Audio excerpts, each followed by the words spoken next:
Supreme court of Pakistan के जज justice Mazahir Naqvi को दूसरा शोकॉज नोटिस जारी। 10 मामलों पर वजाहत तलब। सुप्रीम जुडिशल काउंसिल में 4-1 की अक्सरियत से जारी नोटिस में जस्टिस मज़ाहिर नकवी को 14 रोज़ में जवाब देने की मोहलत दी गई है। इससे पहले 27 अक्टूबर को काउंसिल इजलास के बाद जस्टिस मज़ाहिर नकवी को शोकॉज नोटिस जारी किया गया था। नोटिस का जवाब देने के बजाय जस्टिस मज़ाहिर नकवी ने काउंसिल के 3 मेमोरान पर जानिबदारी का एतराज़ किया। जस्टिस मज़ाहिर नकवी ने 20 नवंबर को ही सुप्रीम जुडिशल काउंसिल में अपने खिलाफ जारी कार्रवाई रोकने के लिए सुप्रीम कोर्ट में आईनी दरख्वास्त भी दायर की। सुप्रीम जुडिशल काउंसिल के इजलास में चीफ जस्टिस जस्टिस काजी फाइज ईसा, जस्टिस सरदार तारिक, जस्टिस अमीर भट्टी और जस्टिस नईम अफगान ने शो कॉज देने के हक में वोट दिया। जस्टिस एजाजुल अहसन ने मुखालफत की।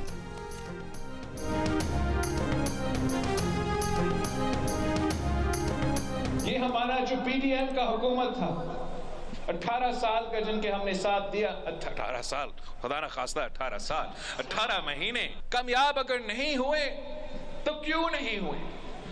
इसलिए कि हमारा इत्तेहादी खिदमत करने के बजाय अपना जाती दुश्मनियां पे तवज्जो दे रहे। आप ये पुराना सियासत छोड़ दें, सियासत ही छोड़ दे, या घर बैठे या अपना मदरसा में बैठे मुल्क के लिए दुआ करे। मैं चाहूंगा कि पाकिस्तान पीपल्स पार्टी का हुकूमत वफाक पे बने, जियाला वजीर आजम हो, मगर उससे ज्यादा मुझे पख्तूनख्वा का हुकूमत चाहिए। मुझे पेशावर में जियाला वजीर आला चाहिए। बिलावल ने खैबर पख्तूनख्वा में हुकूमत बनाने की ख्वाहिश जाहिर कर दी। चित्राल में जलसे से खिताब करते हुए कहा, वफाक में जियाला वज़ीर आज़म बनाना चाहते हैं। जियाले वज़ीर आज़म से ज़्यादा इन्हें खैबर पख्तूनख्वा की हुकूमत चाहिए। नवाज शरीफ के साथ साथ मौलाना फजलुर रहमान को भी निशाने पर ले लिया। दोनों को सियासत से रिटायरमेंट लेकर घर और मदरसे में बैठकर अल्लाह अल्लाह करने का मशवरा दे दिया। अपनी इत्तेहादी हुकूमत पर ही ताक ताक कर तीर बरसा दिए। कहा, अवामी मसाइल के हल के लिए 18 माह की हुकूमत का हिस्सा बने, मगर हमारे इत्तेहादियों ने अवामी मसाइल के बजाय ज़ाती दुश्मनियाँ निकालने पर तवज्जो दी। बिलावल ने कहा कि चेयरमैन PTI की हुकूमत टिकटॉकर की हुकूमत थी। मियाँ साहब की हुकूमत अशराफिया की हुकूमत होगी। सिर्फ पीपल्स पार्टी की हुकूमत अवामी हुकूमत होगी। चित्राल की नशिस्त से आसफा भुट्टो जरदारी को इलेक्शन लड़वाने का इम्कान जाहिर कर दिया।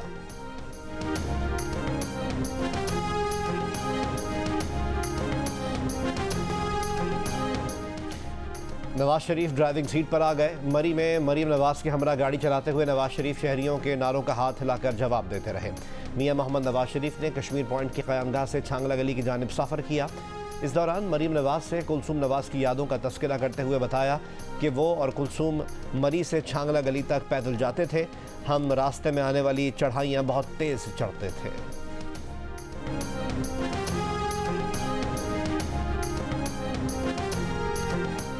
वफाकी काबीना की ज़ेली कमेटी बराए ECL ने नैब की सिफारिश पर 190 मिलियन पाउंड स्कैंडल में चेयरमैन PTI समेत 29 अफराद के नाम ECL में डालने की सिफारिश कर दी।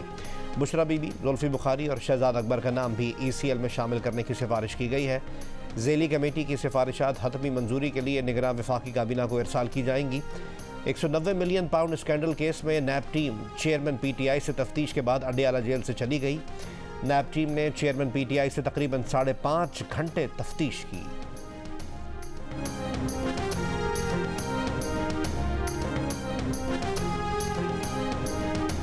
जख्मी औरतों और बच्चों को ले जाने वाली एम्बुलेंस पर मिसाइल से हमला। खान यूनिस की इमारत पर बमबारी, 10 फ़लस्तीनी शहीद। खान यूनिस में 111 फ़लस्तीनियों को इज्तिमाई क़ब्र में सुपुर्द खाक कर दिया गया। इसराइली फ़ौज का गज़ा के इंडोनेशियन हॉस्पिटल को भी खाली करने का हुक्म। 7 अक्टूबर से आज तक इसराइली बमबारी में 14,000 से ज़्यादा फ़लस्तीनी शहीद हो चुके, 33,000 से ज़्यादा ज़ख्मी। इसराइली बमबारी के 47 दिन बाद 4 रोज़ा जंग बंदी का आगाज़ पाकिस्तानी वक्त के मुताबिक आज दोपहर 1 बजे से होगा। इसराइल से 150 फ़लस्तीनी ख़वातीन और बच्चों की रिहाई के बदले हमास की जानिब से 50 यरगमाली ख़वातीन और बच्चों को रिहा किया जाएगा। गज़ा के लिए इंसानी इमदाद और ईंधन की फराहमी भी मुआहदे में शामिल। हिज़्बुल्लाह का कहना है कि वो इसराइल हमास मुआहदे का हिस्सा नहीं। जंग बंदी के दौरान इसराइल ने जनूबी लेबनान पर हमला किया तो इसका जवाब दिया जाएगा।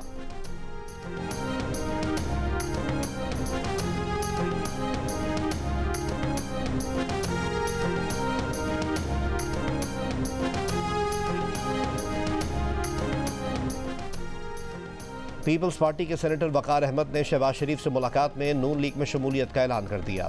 प्रेस कॉन्फ्रेंस में कहा कि बीबी शहीद के बाद पार्टी में लोगों के ताल्लुकात की हैसियत तब्दील हो गई। साबिक़ अरकान पार्लियामेंट मखदूम मुबीन आलम, मसूद आलम और दीगर का भी नून लीग में शमूलियत का ऐलान। शहबाज शरीफ ने कहा कि नून लीग इंतखाबात में कामयाबी के बाद आवाम को मुआशी तरक्की का तोहफ़ा देगी। मियाँ मोहम्मद नवाज शरीफ की क़यादत में वफाक और इकाइयों के वसाइल में इजाफा हुआ। वफाक की नुमाइंदगी, मजबूत और तरक्की नून लीग का मिशन है।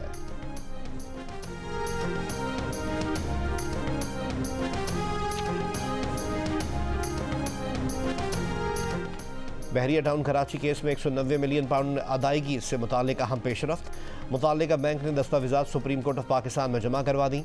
बरतानवी नेशनल क्राइम एजेंसी का लिखा खत भी जमा करवा दिया। दस्तावेज़ात के मुताबिक ये तासुर दुरुस्त नहीं कि 190 मिलियन पाउंड की रकम हुकूमत पाकिस्तान के लिए जब्त की गई थी। ये 190 मिलियन पाउंड मलिक रियाज के फैमिली मेंबर अकाउंट होल्डर की तहरीरी हिदायत पर पाकिस्तान मुंतकिल हुए। इस रकम को बहरिया टाउन के लिए ही इस्तेमाल होना था। दस्तावेज़ात में कहा है कि रकम ज़ाती हिदायत और रजामंदी के बाद सुप्रीम कोर्ट के अकाउंट में जमा कराई गई। बरतानवी नेशनल क्राइम एजेंसी का खत और बैंक की दस्तावेज़ात बरतानवी कवानीन के मुताबिक हैं। बरतानिया की नेशनल क्राइम एजेंसी के खत के मुताबिक इस बात की तस्दीक की गई है कि अकाउंट मुंजमद करने का हुक्म मुतालिका अदालत ने खुद खारिज कर दिया था।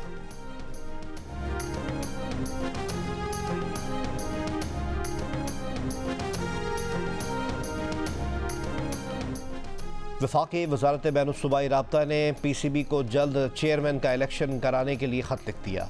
ख़त में लिखा कि पाकिस्तान क्रिकेट बोर्ड की मैनेजमेंट कमेटी आला ओहदों पर तकर्रुरियाँ ना करे। PCB मैनेजमेंट कमेटी को 3 माह की तौसी का नोटिफिकेशन 4 नवंबर को जारी हुआ। मैनेजमेंट कमेटी को 3 माह से ज़ायद तौसी नहीं दी जाएगी।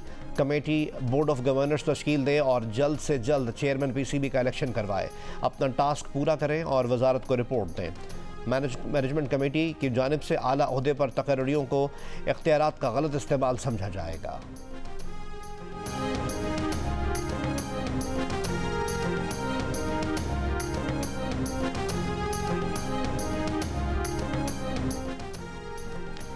सीट एडजस्टमेंट के लिए कराची में नून लीग और MQM की वर्किंग कमेटी का इजलास। आइंदा इंतखाबात में सीट एडजस्टमेंट पर बातचीत की गई। मुलाकात के बाद नून लीग की कमेटी के सरबराह निहाल हाशमी ने कहा कि दोनों जमातों ने एक दूसरे के साथ अपने तहफ़्फ़ुज़ात शेयर किए हैं। तय पाया है कि नवाज शरीफ के विजन को सिंध में भी मुंतकिल करें। सिंध में अपना वज़ीर आला लेकर आएंगे। MQM के अमीनुल हक ने कहा कि जबर के बावजूद MQM पाकिस्तान अपनी जगह पर मौजूद है। हर गुजरते दिन के साथ MQM पाकिस्तान में निखार पैदा हो रहा है।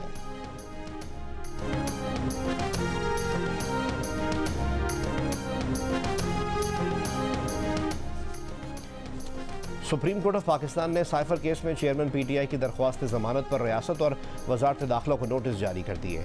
समाअत के दौरान जस्टिस याहिया आफरीदी ने सवाल किया कि तफ्तीशी रिपोर्ट में आज़म खान के बारे में क्या कहा गया है। पहले कहा गया था आज़म खान मुल्ज़िम है। इंक्वायरी में कहा शरीक मुल्ज़िम का किरदार तफ्तीश में तय होगा। चेयरमैन PTI के वकील ने कहा कि आज़म खान अगवा हुए, जिसका अहल खाना ने मुकदमा दर्ज कराया।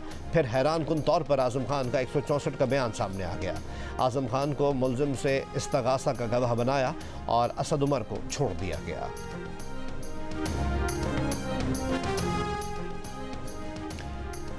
निगरां वज़ीर आज़म अनवारुल हक काकड़ हाजिर हो। इस्लामाबाद हाई कोर्ट ने बलोच तलबा की अदम बाजियाबी पर 29 नवंबर को तलब कर लिया। वज़ीर दिफा, वज़ीर दाखिला, सेक्रेटरी दिफा और सेक्रेटरी दाखिला को भी पेश होने का हुक्म। लापता अफराद की बाजियाबी के लिए कायम वज़रा कमेटी की रिपोर्ट मुस्तरद। जस्टिस मोहसिन अख्तर कियानी ने रिमार्क्स दिए कि कमीशन की सिफारिशात के मुताबिक 55 लापता बलोच तलबा को पेश करें, वरना निगरां वज़ीर आज़म पेश हों। निगरां वज़ीर आज़म और निगरां वज़ीर दाखिला बलूचिस्तान से ताल्लुक़ रखते हैं। वज़ीर आज़म को मामला भेजा था, उन्हें खुद एहसास होना चाहिए था। हम समझे वो आकर कहेंगे ये हमारे बच्चे हैं। अगर इनके खिलाफ कोई क्रिमिनल केस था तो रजिस्टर्ड करते। क्या हम मामला अक़वाम मुत्तहिदा को भेजें? क्या अपने मुल्क की बेइज्जती करवाएं? परवेज़ मुशर्रफ संगीन गद्दारी केस में लाहौर हाई कोर्ट ने वो रिलीफ भी दे दिए जो मांगे भी नहीं थे। लाहौर हाई कोर्ट को खुसूसी अदालत के खिलाफ दरख्वास्त सुनने का इख्तियार नहीं था। परवेज़ मुशर्रफ गद्दारी केस का फैसला सुनाने वाली खुसूसी अदालत की लाहौर हाई कोर्ट के फैसले के खिलाफ अपील की सुप्रीम कोर्ट में समाअत। Chief justice of Pakistan justice Qazi Faez Isa ने पूछा, क्या लाहौर हाई कोर्ट का इख्तियार के बगैर दिया गया जजमेंट कहलाएगा? जब वो जजमेंट ही नहीं तो जो चीज़ मौजूद ही नहीं, इसे कलअदम कैसे किया जा सकता है।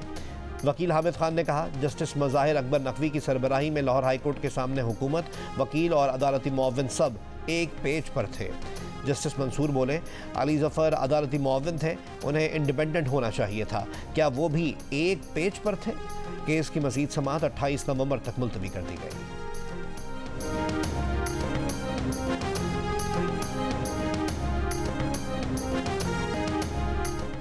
PTI बल्ले के निशान के लिए अहल है कि नहीं? इलेक्शन कमीशन तहरीक इंसाफ के इंट्रा पार्टी इंतखाबात से मुतालिक महफूज फैसला आज सुनाएगा। इलेक्शन कमीशन ऑफ पाकिस्तान ने इंट्रा पार्टी इलेक्शन न कराने पर PTI को 2 अगस्त को नोटिस जारी किया था। 13 सितंबर को इलेक्शन कमीशन ने मामले पर फैसला महफूज किया था।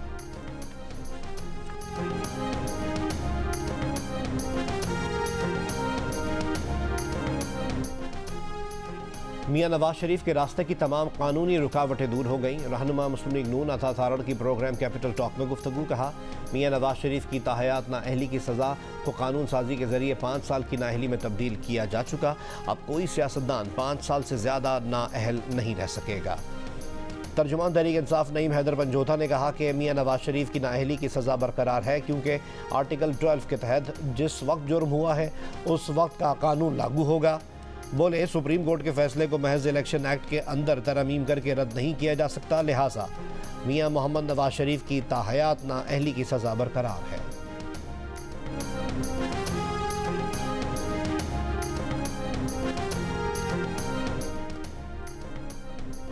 औरंगी में डकैती के इल्ज़ाम में अदालत ने ट्रेनी DSP उमैर तारिक को 1 रोज़ा जिस्मानी रिमांड पर पुलिस के हवाले कर दिया।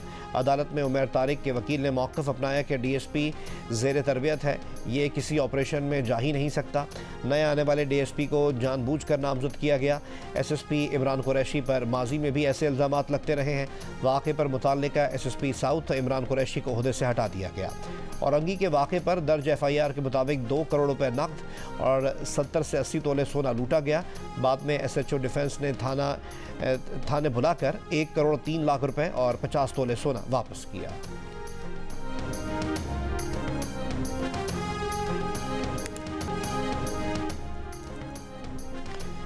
कराची के इलाके औरंगी में 2.5 करोड़ रुपए की डकैती में मुलव्विस ट्रेनी DSP उमैर तारिक की मजीद वारदातें सामने आ गई। जाली छापों में गुलशन इकबाल, गुलजार हिजरी और डिफेंस में लूटमार के इल्ज़ामात।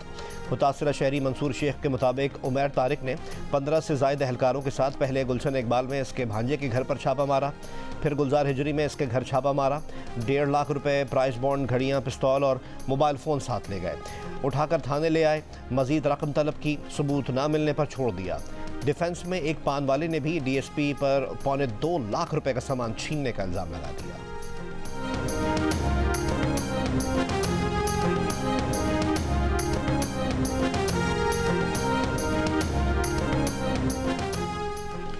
स्मॉग पर काबू पाने से मुतालिक केस। लाहौर हाई कोर्ट ने धुआं छोड़ने वाली फैक्ट्रियों और भट्टों को डीसील करने वाले अफसरान के नाम तलब कर लिए।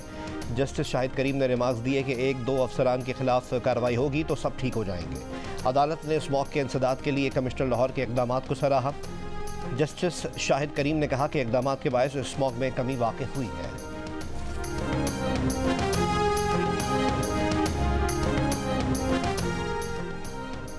हमारे दौर में कराची दुनिया के 12 तेज़ी से तरक्की करते शहरों में शामिल था। आज कराची इंसानों के रहने की बदतरीन जगहों में दुनिया में आखिरी 4 नंबर पर है। MQM रहनुमा मुस्तफ़ा कमाल का कराची में खिताब।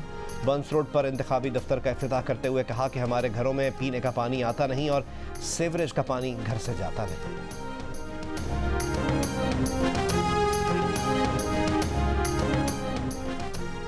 पाकिस्तान स्टॉक एक्सचेंज 100 इंडेक्स नई तारीखी बुलंदी पर पहुंच गया। कारोबार के दौरान 100 इंडेक्स 827 पॉइंट्स के इजाफे के बाद 58,198 पॉइंट्स पर बंद। इंटरबैंक में डॉलर 66 पैसे की कमी के बाद 285 रुपये 13 पैसे पर बंद। इंटरबैंक में गुज़िश्ता रोज़ डॉलर 285 रुपये 79 पैसे पर बंद हुआ था। ओपन मार्केट में डॉलर 75 पैसे की कमी के बाद 286 रुपये 50 पैसे का हो गया। भारत सिख रहनुमा गुरपतवंत सिंह पन्नू को कत्ल करना चाहता था। अमरीकी हुक्काम की मदाखलत के सबब गुरपतवंत सिंह पन्नू की जान बची।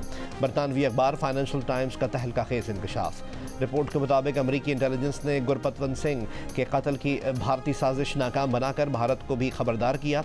गुरपतवंत सिंह पन्नू खालिस्तान रेफरेंडम के लिए आलमी सतह पर मुहिम चला रहे हैं। गुज़िश्ता बरस जून में कनाडा में हरदीप सिंह निज्जर के कत्ल के बाद अमरीका को इसके चंद इत्तेहादियों ने इस साजिश के बारे में आगाह किया। कनाडा के वज़ीर आज़म जस्टिन ट्रूडो ने सितंबर में हरदीप सिंह निज्जर के कत्ल का इल्ज़ाम भारत पर लगाया था।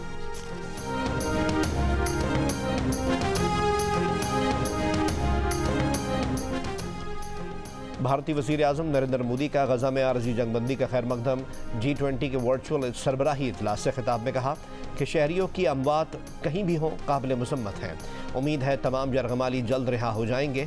इस बात को भी यकीनी बनाना होगा कि इसराइल हमास लड़ाई इलाकाई तनाज़े में ना बदले। फ़लस्तीनी सदर महमूद अब्बास और अमरीकी सदर जो बाइडन का मुआहदे का खैर मकदम। मुआहदे के तमाम पहलुओं पर मुकम्मल अमल दरामद पर जोर। बरतानिया ने मुआहदे को अहम कदम करार दे दिया। जर्मनी ने कहा कि जंग में वक्फा इमदाद पहुंचाने के लिए इस्तेमाल किया जाना चाहिए। चीन का कहना है कि मुआहदे से इंसानी बहरान, तनाज़ात और तनाव कम करने में मदद मिलेगी। रूस और फ्रांस का भी आरजी जंगबंदी मुआहदे का खैर मकदम।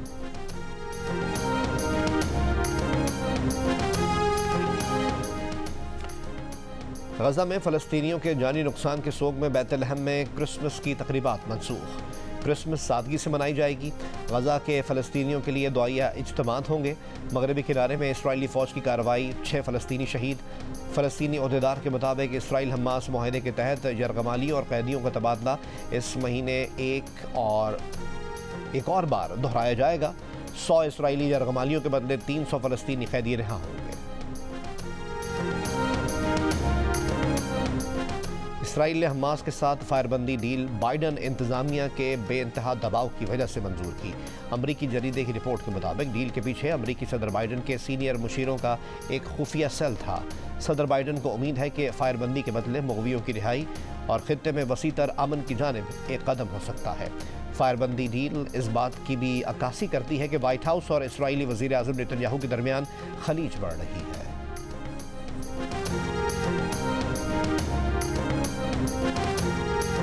इसराइली बमबारी से 2-4 फ़लस्तीनियों ने अपने बच्चों की शनाख्त के लिए इनके हाथों और पैरों पर नाम लिखने शुरू कर दिए थे। ऐसी ही हालत को मकामी शायर ने अल्फाज के रूप में ऐसा समोया कि जिसने सुना, पढ़ा या देखा वो जज्बाती हो गया। बच्चे माँओं से कह रहे हैं कि हमारे पाँव पर हमारे नाम लिखें ताकि जब हमारी शनाख्त हो तो आप हमें पहचान सकें।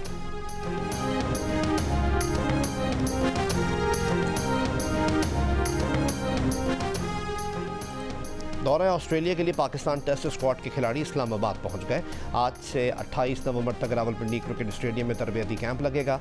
इमामुल हक और फ़हीम अशरफ शादी की वजह से कैंप में शिरकत नहीं करेंगे। हसन अली और मोहम्मद वसीम जूनियर जुमे को कैंप में शामिल होंगे। दौरे ऑस्ट्रेलिया के लिए नवीद अकरम चीमा टेस्ट स्क्वाड के मैनेजर होंगे। मंसूर राना बतौर असिस्टेंट मैनेजर टेस्ट स्क्वाड के साथ होंगे। पाकिस्तानी दस्ता 28 नवंबर को इस्लामाबाद से लाहौर रवाना होगा। 30 नवंबर को लाहौर से ऑस्ट्रेलिया जाएगा।